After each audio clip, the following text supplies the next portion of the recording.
मुझे समझ में नहीं आता इतने प्रधानमंत्री को कोई सपोर्ट कैसे कर सकता है। मतलब जनता से कहते हैं सोना मत खरीदो, विदेश घूमने मत जाओ, ये मत करो, वो मत करो, और खुद भाषण देने के अगले दिन जाकर मनोरंजन के लिए एक एयर शो देख रहे हैं साहब।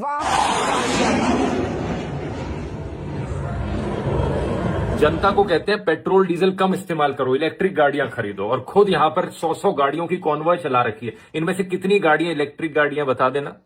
एक भी नहीं। हमारे देश के इंटरनेशनल पोपट को चंद सेकंड्स में डिस्ट्रॉय किया है इंटरनेशनल रोस्टर ने। जी हाँ, मैं ध्रुव राठी भाई साहब की बात कर रही हूँ, जिन्होंने मोदी की खटिया खड़ी कर दी है। That's beautiful, right? The country needs it. अगर ये नहीं होंगे या इनके जैसे आजाद यूट्यूबर्स और जर्नलिस्ट्स नहीं होंगे तो लोगों को पता ही नहीं चलेगा मोदी के काले कारनामों का, क्योंकि टीवी वाली मीडिया तो हो चुकी है सरकारी। तो इट्स बेटर कि आप हम जैसे जितने भी यूट्यूबर्स हैं उन्हीं के जरिए न्यूज देखिए, क्योंकि टीवी झूठ ही परोसेगा। हे हाय हेलो नमस्ते जी, सत श्री अकाल, अस्सलाम वालेकुम।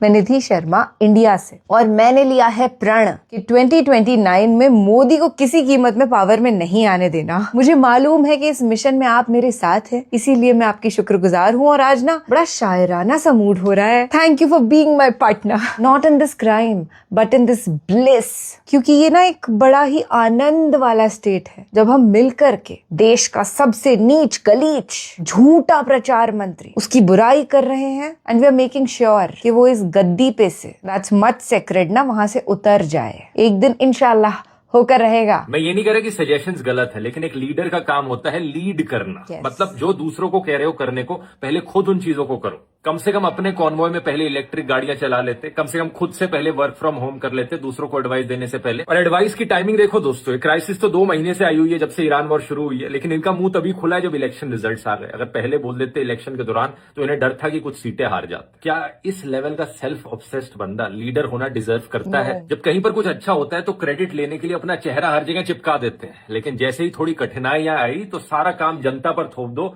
मैं तो निकला, एक्चुअली में निकल गए हैं अब ये अपने विदेश दौरे के लिए। यूरोप घूमने जा रहे हैं, लेकिन आप मत घूमने जाना।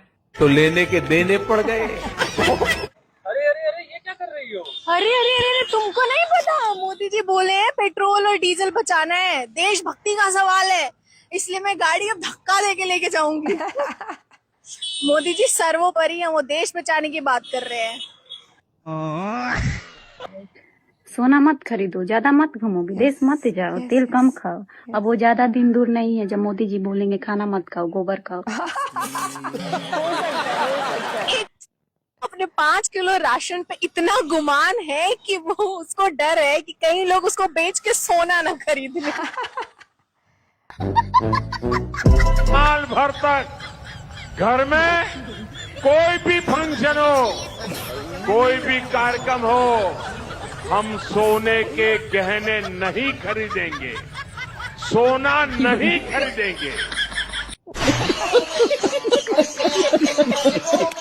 आइए देखते हैं, मजा आएगा। प्रधानमंत्री जी देशवासियों को ज्ञान दे रहे हैं कि देश हित में आपको विदेश भ्रमण नहीं करना चाहिए। प्रियंका जी, प्रधानमंत्री जी की खुद 2021 से 2025 के बीच में 462 करोड़ ने खर्च किए विदेश भ्रमण, सिर्फ हंसी ठिठोली करने के लिए। On an average 115 crore. कौन सा ऐसा देशवासी होगा जो हर साल 115 करोड़ विदेश भ्रमण में खर्च करता होगा? अगर यही सलाह देनी थी तो अपने मंत्रालय के लोगों को, अपने एनडीए के लोगों को, मंत्रियों को दे देते ये सलाह। अपने बच्चों को विदेशों में ना भेजे पढ़ने के लिए, आरएसएस के गुरुकुल में भेज दे या अपने फेवरेट इंस्टीट्यूशन गलगोटिया में भेज दे। पर ये सलाह तो उनको देशवासियों को देनी है। सही बात है। खैर, शाम के 6 बजे कह रहे थे आपको तेल, पेट्रोल, डीजल बचाना चाहिए, और फिर रात के 9 बजे उनका खुद का रोड शो होता है और कई लंबी काफिले होती हैं उनकी गाड़ियों की। जितना एक पूरे शहर का खर्च होता है तेल एक दिन में, अकेले महामानव का रोड शो एक दिन में हो जाता है। और कौन सा ऐसा दिन बीतता है जिस दिन का रोड शो नहीं होता है? कहते हैं घर में खाना के लिए तेल बचाओ, कम से कम तेल का इस्तेमाल करो खाने में। हेल्थ कॉन्शियसनेस को लेके बोलते तो एक बार समझा भी जा सकता था। तो प्रधानमंत्री जी बोल रहे हैं कि इससे पैसा बचेगा। आप कौन सा 56 भोग लगाते हैं ये भी तो देश को देखना चाहिए। आपका जो मेन्यू है, जो आपका चलता है मेन्यू, उसमें कितने सारे व्यंजन है, या सूखी रोटी नून तेल के साथ खाते हैं, ये भी देश को पता चले। क्योंकि जब देश के हिस्से ये ज्ञान आ रहा है तो प्रधानमंत्री जी को तो खुद पर भी लागू करना चाहिए। और मुझे अभी भी लोकसभा चुनाव याद है, प्रधानमंत्री जी कह रहे थे ये विपक्ष वाले आपका मंगलसूत्र छीन ले जाएंगे, और कल कह रहे हैं देशवासियों, देश हित में आने वाले साल भर आप कभी सोना मत खरीदिए। मतलब अब देशवासी अपना बेटी बिना मंगलसूत्र के ब्याह दे, यही प्रधानमंत्री जी कह रहे हैं। खैर इनको पता भी नहीं होगा जिस तरह से इकोनॉमी डाउन हुई है, अर्थव्यवस्था की जो हालत इन्होंने की है, देश का कोई आम व्यक्ति सोना छोड़िए चांदी को बेटी को नहीं दे पाएगा। हाँ, आपके मंत्रालय के लोग जरूर दे पाएंगे, एनडीए के लोग जरूर दे पाएंगे। तो जब भी इस तरह का ज्ञान आपके भीतर आए, जाइए सामने आईना रखिए, एक बार देख लीजिए। आईना भी बता दे, कभी कभी टेलीप्रॉम्प्टर के साथ आईना भी रखना चाहिए। आईना बता देगा सलाह की किसको जरूरत है। इस प्रकार की बचकाना बातें किसी के गले नहीं उतरती, लोग मजाक उड़ाते। बहुत बड़े गोबर खा क्या है? हाँ, तीन टाइम खाते हैं ना। अभी नहीं खा सकते, हम पेट भरा है, अभी खाए हैं। Oh my gosh, that's gross. देखिए कितना देशभक्त, अब देशभक्त दिख रहा है। टेस्ट खट्टा खट्टा लग रहा है यार, अच्छा लग रहा है। गोबर खाओ, देशभक्त है आप, लेकिन देशभक्त है हम। अच्छा ये बताइए, आप लोग सरकार में आप लोग जो है काम कर रहे हैं, लेकिन पेट्रोल डीजल का दाम क्या बढ़ा रहा है? तो पेट्रोल का दाम बढ़ रहा है तो साला पैदल चलो ना। पैदल चलना भी एक देशभक्ति है। मेरे दादाजी गाड़ी पे चलते थे ना, पता उनका हाइड्रोसिल बढ़ गया था, हाइड्रोसिल जमीन में झूल गया था, हम हाइड्रोसिल पकड़ के चलते थे। गाड़ी कोई नहीं चलाएगा आज के बाद, पैदल चलो। बिल्कुल पहले बता दिए तुम लोग। जल्दी चली रैली में जाना है जी का दोनों ढोलक बजाओ। तू बीच में ऐसे नेताजी के बीच में तू गाड़ी लेके आएगा रे। लेकिन एक सेकंड, अरे 300 गाड़ी आपका वेट कर रहा है नेताजी। मेरा फॉर्च्यूनर कहाँ? देखिए हम नेताजी हैं, मेरे गाड़ी के पीछे 300 गाड़ी, 3000 गाड़ी चाहिए। और जाके पेट्रोल टंकी पे सबका टंकी फुल करवाओ। ठीक है नेताजी। हाँ, रैली में जा रहे हैं। हाँ, तो रैली में ना जाए। अभी तो आप बोल रहे थे कि पैदल चलना चाहिए, गाड़ी या फॉर्च्यूनर। आम जनता देशभक्ति दिखाएगी, हम लोग सब आम जनता करेगी, हम पैदल चलेंगे। सोना लेने तक मना कर दिए, बताइए शादी ब्याह कैसे होगा? जब मोदी जी देश के लिए बीवी तक छोड़ दिए तो आप लोग शादी नहीं छोड़ सकते हैं जी, गजब आदमी है। अब बताइए, खाने के लिए तेल पे भी मना हो गया कि मत खाइए। जब मोदी जी 1.5 लाख का मशरूम खाइए रहे हैं तो जनता खा के क्या करेगी? अब बताइए, कह रहे हैं कि विदेश भी घूमने नहीं जाइए, तेल बचाइए। अरे मोदी जी जब विदेश घूमिए रहे हैं तो क्या जरूरत है जनता को घूमने की? सब बुद्धि लगाइए जी। और ऊपर से कह रहे हैं कि घर में बैठ के काम कीजिए। जब मोदी जी 18 घंटा काम करिए रहे हैं देश के लिए, तो जनता को काम करने की क्या जरूरत है? अभी हमारे महामानव भाषण के नाम पे, स्पीच के नाम पे फिर से एक बार आके सारी जिम्मेदारी खुद के कंधे से हटा के मतलब जनता पे डाल दी है। एज यूजुअल, जैसे इन्होंने कोविड के टाइम किया था, सारी जिम्मेदारी थाली और ताली बजा के जनता के हाथ में दे दी थी। अभी भाषण दी जनता को कि 6 महीने तक प्लीज गोल्ड ना खरीदे, आप खाने का तेल कम यूज करें, पेट्रोल डीजल बचाए, फॉरेन ट्रिप पे ना जाए, डेस्टिनेशन वेडिंग ना करें। अभी हमेशा जो ये बेलूलू में रहते हैं ना, इनको कोई बताओ कि आपने ऐसी औकात रखी नहीं है कि लोग चांदी तक खरीद पाए। और रही बात वर्क फ्रॉम होम की, अरे सर जी, आपके जैसा नसीब सबका कहाँ है? एक मैं सोचती हूँ, एक इंसान कितना कि उसकी सारी फेलियर उसको ओपनली आके बताना पड़ता है, मतलब मतलब भाषण देके कि हाँ, इससे अच्छा था कि आप खुद बता देते कि मैं नाकामयाब हूँ, मैं फेलियर हूँ, मैंने सब कुछ एकदम छीछा लेदर कर दिया। जब ऑपोजिशन लीडर आज से 2 महीने पहले से चिल्ला चिल्ला के कह रहे थे कि सरकार को मेरी बात सुननी चाहिए और उनको अभी से कुछ ना कुछ प्रिकॉशन लेनी चाहिए, तब तो आप हमारे बंगाल के रैली में, हमारे बंगाल के इलेक्शन में, असम के इलेक्शन में, केरल के इलेक्शन में भी जीते, तब आपको कुछ फर्क नहीं पड़ा। हाँ, तब अपने सारे दल एक्टिवेट कर दिए थे आपने, ये बताने के लिए कि सब फेक है, कोई सिलेंडर की क्राइसिस नहीं, कोई ऑयल का क्राइसिस नहीं, कुछ नहीं। हाँ, और अचानक से अब इलेक्शन जाते ही आपको सारा दुख दर्द याद आ गया। आप पे तो इसीलिए भरोसा नहीं है, इसलिए नहीं है क्योंकि ना ही आपने कभी अपनी पर्सनल लाइफ की जिम्मेदारी ली है, तो आप देश की जिम्मेदारी लोगे ही क्या। और आपने क्या कहा कि फॉरेन ट्रिप बंद कर दो। तुम्हें मालूम नहीं हम कौन है?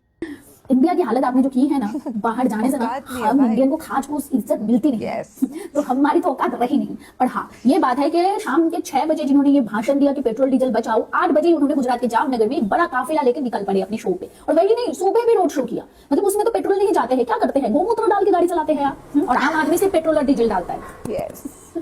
और कह रहे हैं foreign trip, foreign trip. Sir ji, आपने तो मतलब 4-5 साल में 400 करोड़ रुपए ऊपर सिर्फ खर्चा कर दिया है अपने फॉरेन ट्रिप में। और अभी भी आप निकल रहे हो फिर से 15 तारीख से विश्व ब्रह्मांड घूमने। जितना आप विश्व घूम रहे हो ना, वो इतना मतलब इसमें से एक बार भी कोई और लीडर घूम लेता ना, माँ कसम देश आज लिस्ट में टॉप पे होता। पर पता नहीं आप कौन सा घूमने जा रहे हो। मतलब मैं सोचती हूँ कि जो लोग, मैं कभी कभी सोचती हूँ कि क्या मतलब देश जब एकदम पूरा खत्म हो जाएगा तब क्या करोगे? इनकी कैंपेनिंग करके अपना घर गुजारा करोगे? खाने का तेल कम यूज कर। जिस हिसाब से आपने गैस की प्राइस बढ़ा दी है, लोग आजकल कच्चा सब्जी ही खा रहे हैं, तेल दूर की बात है। भाई और बहनों, अच्छे दिन आ गए हैं। आप पेट्रोल मत खरीदिए, गाड़ी मत चलाइए, लेकिन मैं तो पेट्रोल क्या प्राइवेट एयर जेट से घूमूंगा और मेरी रैली में 500 गाड़ियां पेट्रोल डाल के घूमेंगी। आप सोना मत खरीदिए, लेकिन मैं सोने जैसी मशरूम लेके खाऊंगा। आप फॉरेन मत जाइए, लेकिन मैं यूरोप जाऊंगा वाह मोदी जी वाह वाह 5 दिन के लिए, क्योंकि बहुत धूप है। तो ऐसा पीएम हमको मिला है, यही अच्छे दिन लाना था, तो वो बुरे दिन ही अच्छे थे हमारे लिए। पीएम आपके क्या राज है ट्रम्प के पास कि इतनी मुश्किल आ गई है, पेट्रोल डीजल मत खरीदो, उसका भी आपके पास अब कोई भी साठा नहीं है। इस प्रकार की बचकाना बातें किसी के गले नहीं उतरती, लोग मजाक उड़ाते। आई गेस आज के इस वीडियो के बाद कुछ कहने को बाकी रह नहीं गया है, बस एक छोटी सी टिप्पणी करूंगी। ओके, तबाह होते हुए भी तबाही नहीं दिखती, ये अंधभक्ति है, इसकी कोई दवाई नहीं बिकती। तो कई सारे घनघोर वाले अंधे मुरीद आज भी ऐसे होंगे जो सोच रहे होंगे नहीं, मोदी जी ने कहा है गोल्ड मत लो, मतलब बेस्ट है, नहीं लेना है, विदेश मत जाओ। वैसे तो उनके पास पैसे भी नहीं है जाने के, बट स्टिल क्योंकि मोदी ने कहा है इसलिए हम फॉरेन नहीं जाएंगे, क्योंकि मोदी ने कहा है इसलिए हम तेल नहीं खाएंगे। अरे मोदी तो ये भी कहते हैं कि सड़क पे ठेला लगा करके पकौड़ा तलो, तो फिर क्यों चाहते हो कि सरकारी नौकरी लग जाए? तो ये ब्लाइंड फॉलोअर्स का इलाज करना बहुत ही टिपिकल है, पर धीरे धीरे बदलाव होगा, यही हमारी कामना है। फिलहाल के लिए हम आपसे लेते हैं इजाजत। आई नो आप उन्हीं में से हैं कि जिनको बड़ा गुस्सा आता है, मोदी को देखना इरिटेशन होती है, तो इसे बरकरार रखिए, एक दिन यही इरिटेशन मोदी को ले डूबेगी। शब्बा खैर, शुभ रात्रि, जय हिंद।